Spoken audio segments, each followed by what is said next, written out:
All I need is you, Yeshua. Hallelujah. All I want is your presence. Hey, hey, lead me now in all your ways, for I know you are the way. Bonjour à tous, bonjour mon frère. Bonjour mon Nous frère sommes Martin. sur Cameroun pour Yeshua, la chaîne YouTube. On est ensemble pour un témoignage Amen. et surtout pour glorifier le Seigneur. En tout cas, c'est une joie Amen. de te recevoir. Merci. Et, C'est une joie d'être ici. amen. Et je te laisse te présenter, voilà, brièvement. Merci. Moi, c'est Joël et je suis américain, originaire du Cameroun. Et je vis aux États-Unis avec ma famille. Et je suis chrétien, disciple de Yeshua Mashiach, Jésus-Christ de Nazareth. Et je suis heureux d'être là aujourd'hui pour témoigner de la grâce du Seigneur qui nous donne de pouvoir parler de lui. Et c'est pour ça que j'accepte avec joie d'être là et parler. Donc, ça fait déjà quelques années que je vis aux États-Unis.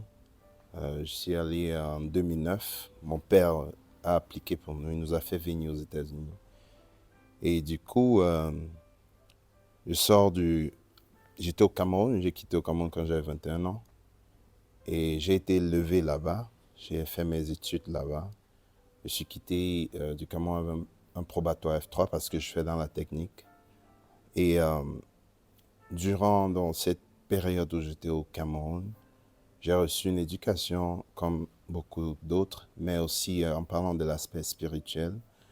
Ma maman avait un arrière-plan catholique et mon père, ma grand-mère, ma famille paternelle était plus inclinée sur les traditions bantoues. Donc, ce sont les deux croyances que j'ai côtoyées en grandissant. Et du coup, j'ai été exposé très tôt à des rituels que nous pratiquons normalement dans notre culture. Je suis bamileke. Et que ce soit l'adoration des crânes, que ce soit les sacrifices des animaux, des entités, j'ai grandi dedans. Et donc j'avais une idée un peu de ce que c'est que de vivre comme un bantou et un religieux, parce que en même temps aussi, je partais dans les cathédrales et, et ma maman, entre-temps, m'enseignait aussi ces valeurs chrétiennes, même s'il n'y avait pas vraiment un accent sur persévérer dans la foi. Et les raisons pour lesquelles je mentionne cela, c'est parce que je rends gloire au Seigneur, parce qu'à travers cette exposition, j'étais à mesure de prendre la décision de suivre le Seigneur et quel Jésus-Christ, quel Yeshua Mashiach je voulais suivre. Et je tiens à saisir cette opportunité aussi pour vraiment rendre gloire au Seigneur et pour donner un peu la genèse de toutes choses. Quand mes parents m'ont conçu, ils étaient en concubinage, copain-copine des jeunes couples. Et lorsque ma mère est tombée enceinte, la pression a commencé à se soulever dans la famille, qu'elle devait faire un avortement et se débarrasser de moi. Et ça lui a mis beaucoup de pression. Elle est venue parler à mon père, elle a dit, vraiment, je suis très jeune, elle était orpheline, je ne peux pas garder cet enfant, il faut qu'on se débarrasse de l'enfant. Ils sont partis voir un médecin, un docteur, et ils ont posé le problème et il a dit, ok, il n'y a pas de souci, je vais vous aider avec cela. Il dit, je vais vous donner des comprimés et tu vas boire et ça va retirer l'enfant. Donc, mon père est revenu en arrière sans ma maman. Il a dit au docteur que je veux cet enfant. Donne-lui autre chose pour qu'on puisse garder l'enfant. Et c'est là où on lui a donné des vitamines. Et tout ce temps, elle prenait des pilules. C'était des vitamines qui me fortifiaient dans le ventre. Et elle pensait qu'elle était en train de me détruire. Et donc, le moment est venu, elle a commencé à s'inquiéter que comment est-ce que mon ventre est gros, il ne part pas. Et c'est là où mon père lui a dit que j'ai demandé qu'on te donne des vitamines. Et il lui a demandé, est-ce que tu veux alors avorter cet enfant? Elle a dit que non, elle ne veut pas avorter cet enfant. Et c'est où on m'a gardé. Et là, elle a pris une position ferme. Elle est devenue un peu comme rebelle vis-à-vis de sa famille. Et depuis ce jour où elle a décidé vraiment de me garder, elle m'a manifesté l'amour d'une mère et dans toutes ses formes. Et pendant que j'étais encore dans le ventre, il y a une école au Cameroun qui n'existe plus, mais il y a eu une catastrophe là-bas. Le jour où cette catastrophe s'est produite, on appelait monter, euh, quelqu'un a dit que l'école s'écroulait. Les enfants ont commencé à courir dans les couloirs, sur les escaliers. Certains sautaient de l'immeuble. Il y a eu une cinquantaine de morts. Et ce jour-là, ma mère, elle était enceinte, mais elle a fui l'école. Elle est allée voir mon père et c'est comme ça que j'ai échappé. Donc, je souligne ces aspects pour montrer que c'est pas un hasard si je suis ici. C'est parce que Yeshua Mashiach, il a intervenu depuis ma conception.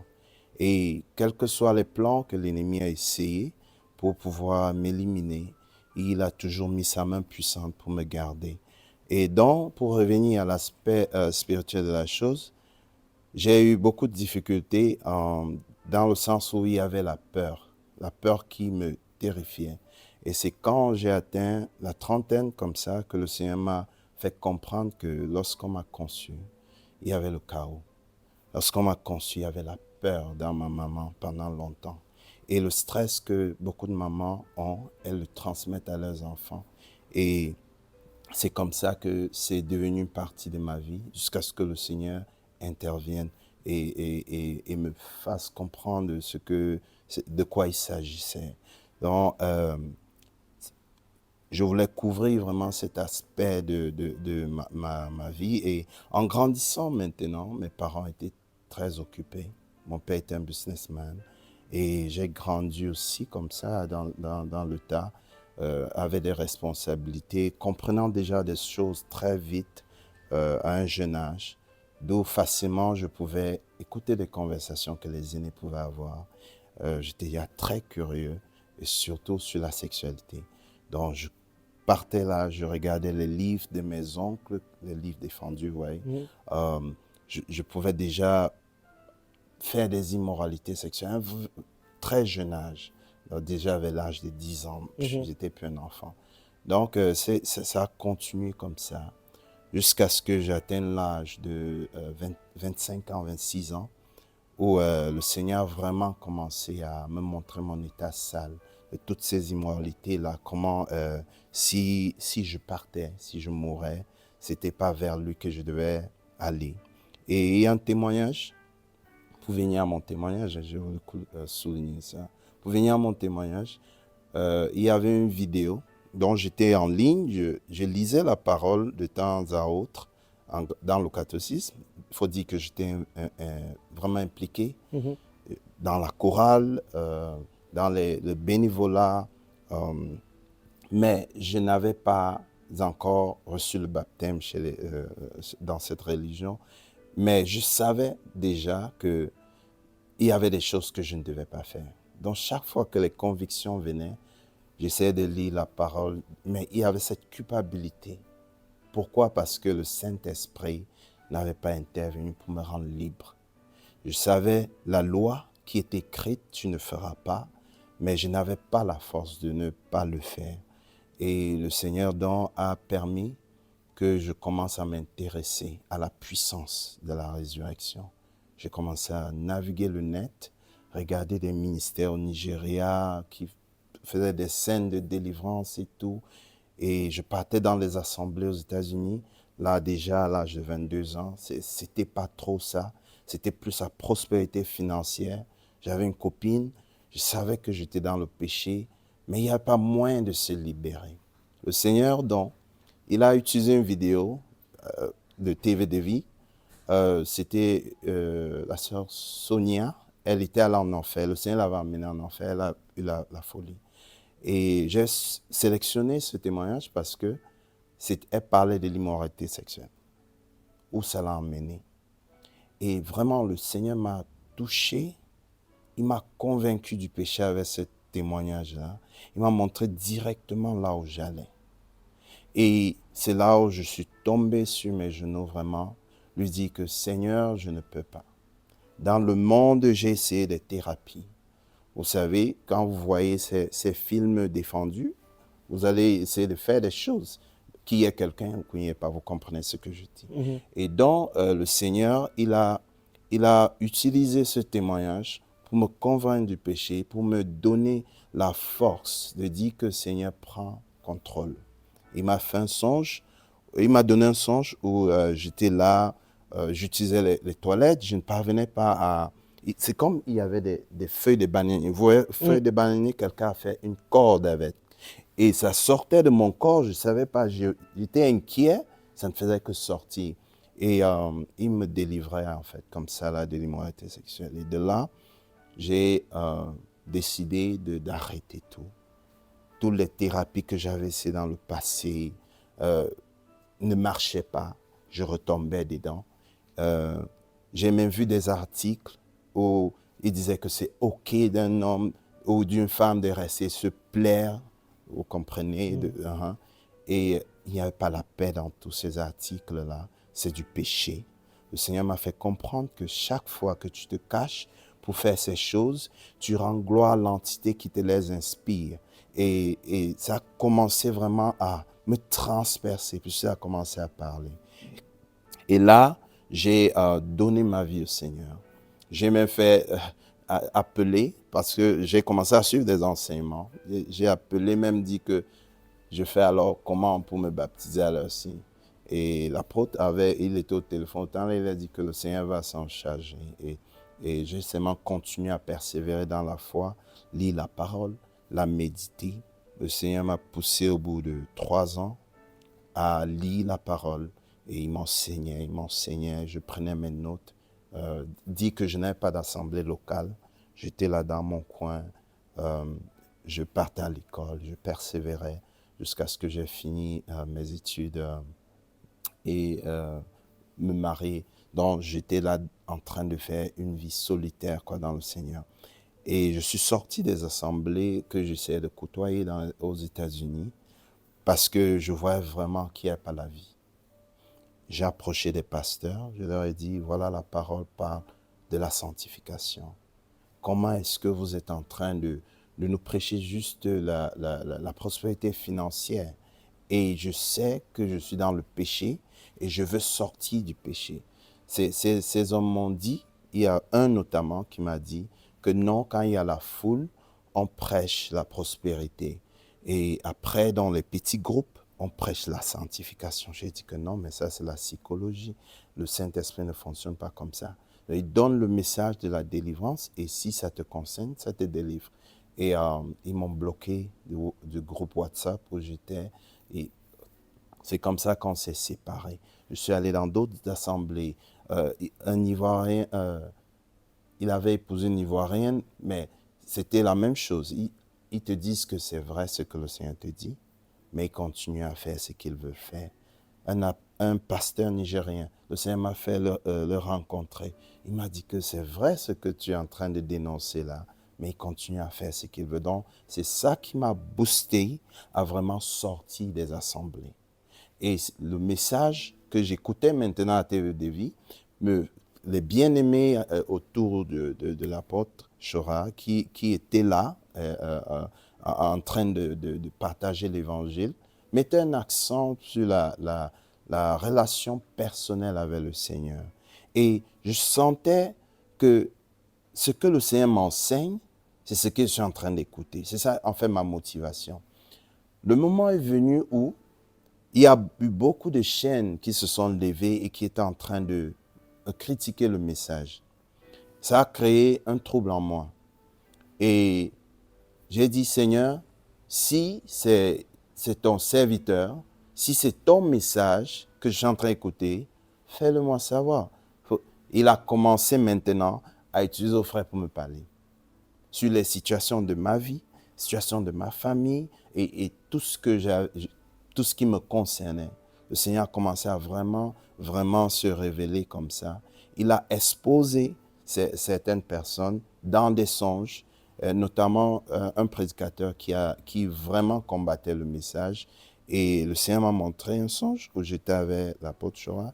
Et nous sommes montés sur le toit de la maison et j'étais là quand il y avait une ouverture, comme si la tôle s'est soulevée. Je disais que, OK, on va mettre la caméra ici là pour vraiment prendre ce qu'il est en train de faire là-bas. Et le Seigneur était comme ça en train d'exposer la doctrine que ce monsieur était en train de faire et de justifier notre Père est né dans la foi. Donc, c'est comme ça là que j'ai commencé à persévérer vraiment en Yeshua Mashiach. C'est depuis 2013, en fait, que je persévère comme ça. Et ayant un background de diverses croyances et tout. Donc, en ce qui concerne ma foi, c'est là. Et en ce qui concerne maintenant la persévérance dans la foi, le Seigneur a permis que je commence avec mon épouse à la maison à lire la parole, à méditer. Et au fil du temps, des frères ont commencé à s'intéresser, ma famille, les bien-aimés d'ici et là. Et le Seigneur travaille vraiment. Il est en train de nettoyer la famille, il est en train de sauver beaucoup de vies. Je me souviens en 2019, lorsque je suis allé en mission au Cameroun, il y a eu près de 11 baptêmes dans la famille et quelques qui étaient hors de la famille. Et le Seigneur a vraiment commencé à manifester les dons de l'Esprit juste parce que j'ai décidé d'être sincère avec lui. Je me suis rendu compte que je n'ai rien apporté ici sur terre. Et comme la parole le dit, il est évident que je ne peux rien amener avec moi. Amen. Donc, il est bien évident qu'on ne peut rien apporter avec nous. Et c'est ça qui me garde humble et regarder la vanité dans tout ce qui se passe. Amen. Amen. Waouh, quel témoignage. Amen. On bénit vraiment le Seigneur pour son œuvre. Amen. Et tu as brossé un peu certains aspects de ta vie et puis comment tu vis un peu ta foi aux États-Unis. Mais comment tu vois maintenant l'action du Seigneur au Cameroun? Maintenant, pour le Cameroun, je sais que c'est premièrement une nation bénie par le Seigneur, par sa diversité, son accueil et son dur labeur. Je vois des hommes et des femmes qui travaillent dur. Mais il y a un problème qui nous dérange au Cameroun, d'après la petite observation que j'ai faite. C'est la division, l'esprit de parti.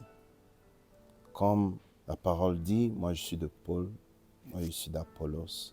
Alors que ni Paul ni Apollos a sauvé quelqu'un, c'est Yeshua qui a sauvé les hommes. Ces hommes ne manquent pas la force pour travailler. Et ces femmes, ils ne manquent pas de l'intelligence ou des dons, ils en ont plein, mais ils ne parviennent pas à travailler ensemble. Or, la parole le dit qu'une corde à 3 fils ne se brise pas facilement, pour montrer que si on est vraiment unis, on va accomplir des exploits.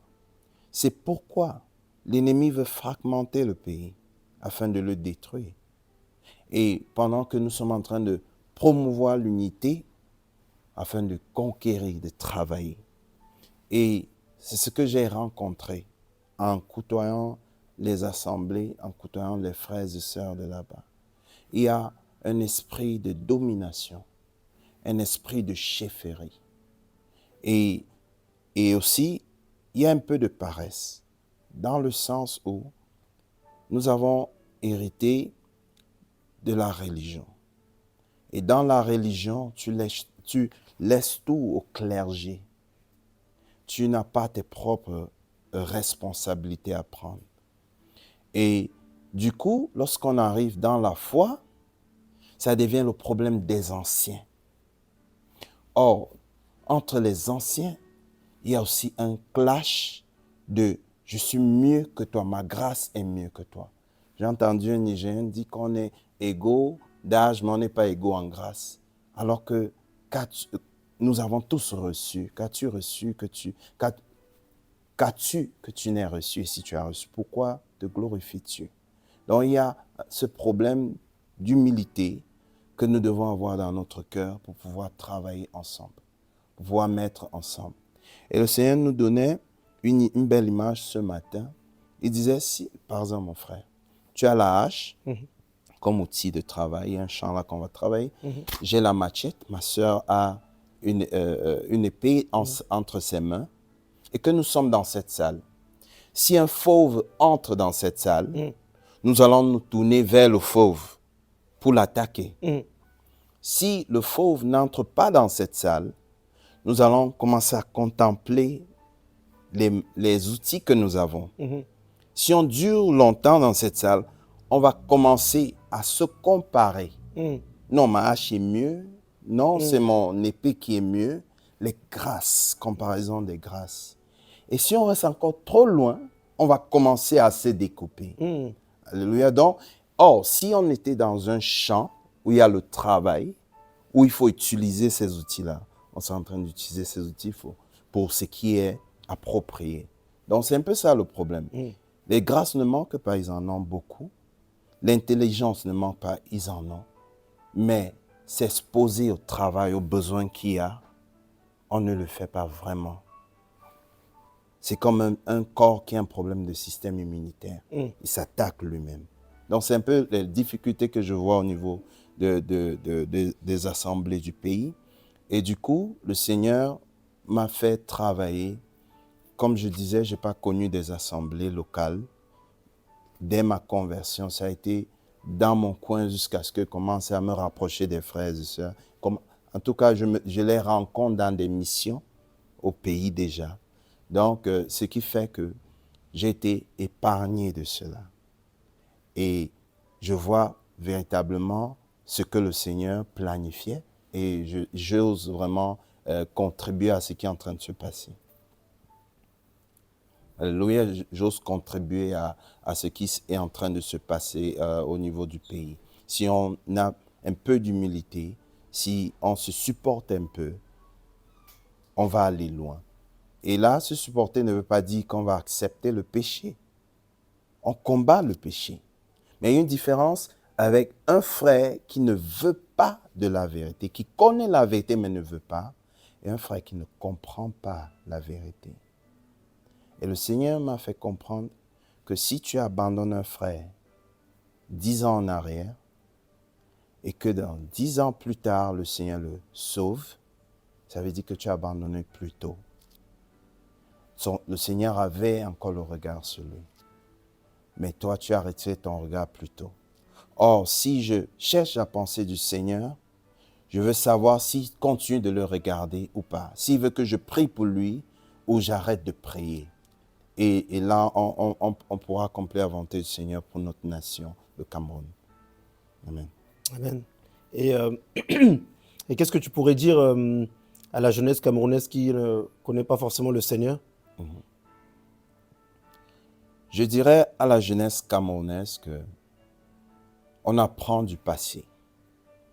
On voit les erreurs que les anciens ont commises. On voit la situation dans laquelle on se trouve et on doit regarder le futur.